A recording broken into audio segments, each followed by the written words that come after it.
To cover or not to cover? That is the question. No, really it is. I've had like 3 emails about it this month. So if you want to know whether or not you need to cover your motorhome, your caravan, your campervan, your RV, whatever, throughout the winter or in periods when you're not using it a lot, this is the video for you.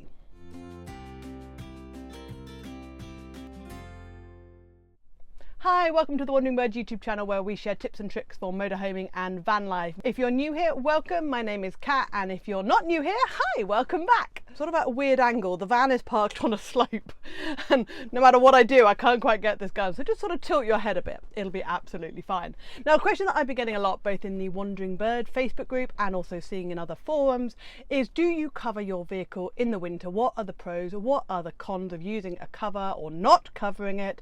And also, how do you fit the thing, especially if, like me, you are on your own? I'm going to get to all of that. But first, let's talk a little bit about motorhome covers and why they are useful. Now, obviously, if you live in your van full time or you use it a lot, you're probably not going to bother covering it because you're going to be in it throughout the year. But for those of you who shut down your vehicle for the winter and don't use it that much for a period of time, then it's definitely worth considering. The biggest pro about a motorhome cover is it helps protect your investment. We've spent a lot of money on these motorhomes, and if you want to keep up the resale value, keep the paintwork looking lovely and all of that good stuff, then a cover is absolutely the way to go. A cover also protects against sun damage, UV ray damage, and also against other weather and elements and hail and bits of twigs and debris and leaf buildup, and also dirt build-up. So it means when you come to use your van again, whenever that might be, it's a lot less cleaning and a lot less work to do before it's ready to be used again. However, there are a couple of cons that I want you to be aware of before you rush out and buy one of these things. The biggest con of a cover is they are a pain to put on. Trust me, I tried it. I tried to do it on my own. It is possible to put a cover on by your own, but you're going to need steps and you're going to need to be quite tall. I don't understand how people shorter than about 5'9" manage to put on a cover. I'm 5'11" and I really struggled. In fact, I gave up and got someone to help me. I'll show you a shot of that shortly, but they are really, really tough to put on. However, if, like me, the only storage place that you've been able to find when I go to Antarctica in February is somewhere that insists on you having a cover, something to do with council regulations or whatever, and it's the only space that I was able to find, I have to get used to putting on the cover by myself, so you might not get a choice.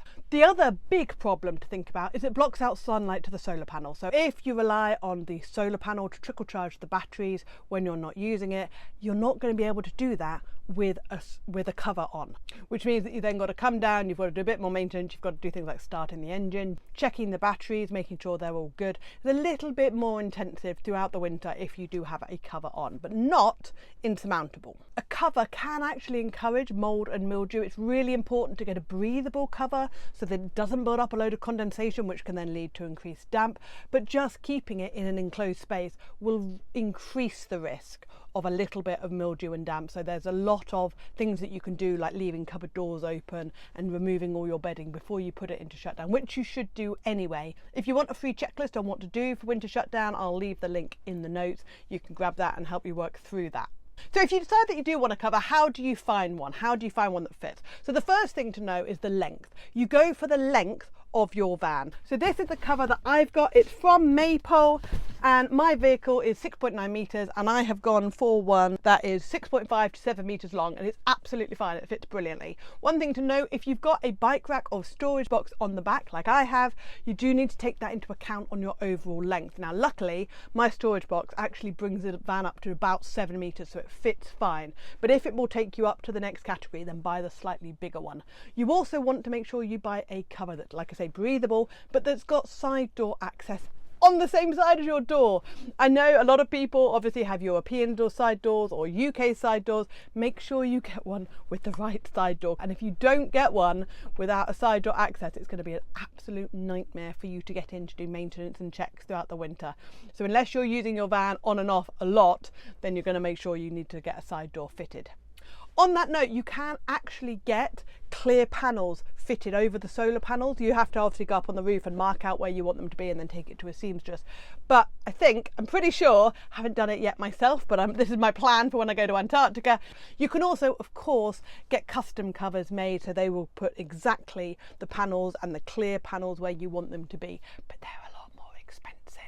Another thing to be aware of when you're choosing your van is make sure you get the height and the width right. And also if you have an awning like I do, that is an absolute pain to get it over, but you want to make sure you've got the width that includes the awning and any extra bits you've got as well. So do you definitely need a motorhome cover? Nope, not at all. Before I lived in my van full time, I stored it for ages outside without any cover on at all. And to be honest, if I could have found a storage unit that didn't require me to have a cover, then I probably wouldn't bother now. But I will say the van wasn't new when I got it. It already had some scratches on it. It's got a few more now as I've got up close and personal with a few hedgerows because I'm in it so much.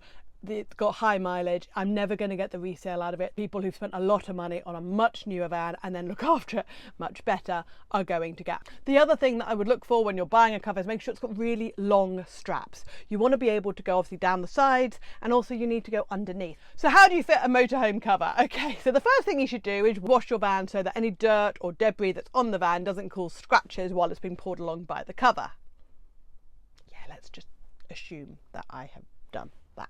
Okay, next step, take the cover out of the box. Hopefully there will be a label. The Maple ones have got a lovely label that says front, and then orientate it, and if you can, if there's enough space, spread it out in front of the vehicle in the right direction. So you want it facing the same way as your vehicle. So the front bumper of your van will be right next to the back of the cover. Then unzip the two rear panels and pull the front on the cab on. The bit that I then really struggled with was getting the cover up on the roof, especially over the awning. If you've got an over cab hump, this is going to be really, really difficult without steps. And I really suggest you have someone to help you.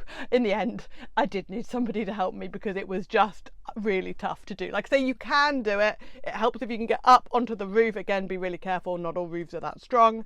But if you can get up on the roof, or certainly get up really high, it's a lot easier to pull it over. Then once you've done that, that's the hardest bit. Once you've done that, you just pull it down the back of the van evenly on each side, get it onto the rear, zip up the rear side, and then you pull the straps underneath. Top tip for that, get a broom. This was a tip from Motorhome Matt, who also owns that leisure shop, and he said get a long handled broom, push it under the van, and then you can tie the end of the strap, bring it back. It makes life so much easier, and it really does.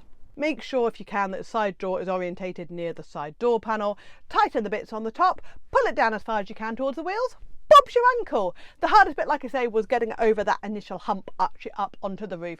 And if you've got satellite dishes or aerials or anything else up there, you might have a little bit more trouble getting that over the hump. And again, steps are really going to help with this. Thanks very much to that leisure shop who sponsored this video, and they provided me with this cover. This is the one that they recommend. If you'd like to save 10% on getting your own cover, this is the code to use. And if you want more questions about how you maintain your cover, cleaning it, any of those other things, then the link to the entire blog post all about motorhome covers is in the notes for you. And don't forget, if you want to get your winter shutdown checklist, you can find that in the notes. Thank you as always for your time, and I will see you on the next video. Take care. Bye.